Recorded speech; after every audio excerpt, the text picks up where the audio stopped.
Hello friends, कसे आहात सगळेजण? आशा करते की मस्त आनंदी आणि हेल्दी असाल. तर आज मी एक सेमिनारला आलेली आहे.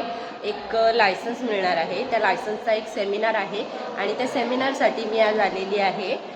सकाळचे 10 वाजलेले आहेत आणि तो सेमिनार एका मंदिराच्या हॉलमध्ये आहे. तर मी तुम्हाला आता तो मंदिर दाखवते. इतका सुंदर आणि छान आहे.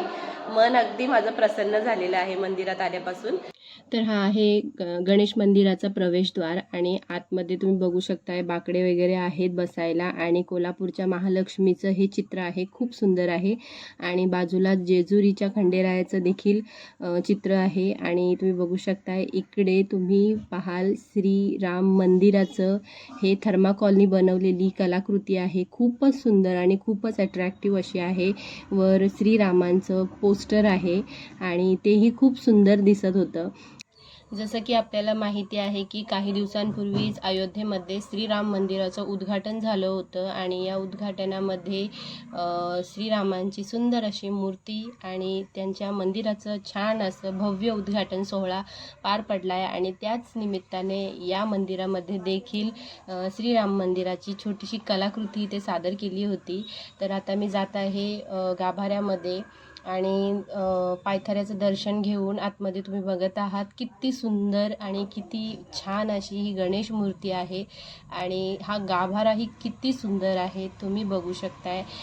तसेच ओम गणपते नमः हा उच्चार देखील इथे लिहिलेला आहे, मंत्र लिहिलेला आहे आणि बाजूलाच इथे मंदिराला लागूनच हॉल आहे आणि खूप मोठं हॉल आहे आणि या हॉलमध्येच फूड सेफ्टीच्या संदर्भात इथे सेमिनार आयोजित केला होता आणि त्यामध्ये मीही उपस्थित होते आणि तुम्ही बघू शकताय बऱ्याच जणी इथे उपस्थित आहेत आणि सकाळचा जो नाश्ता आहे तो सुद्धा मिळणार होता. तर हा उपमा आहे आणि मी माझ्या मैत्रिणीसोबत हा उपमा एन्जॉय केला. त्यानंतर चहा आला, चहासुद्धा घेतला. खूप छान आणि खूप मस्त असं वातावरण होतं कारण मंदिरातच होतं आणि मग सेमिनार चालू झाला. मॅडमनी खूप छान फूड सेफ्टी संदर्भात आम्हाला मार्गदर्शन केलं आणि नंतर आम्ही सगळ्यांनी मिळून एक फोटोशूट केला.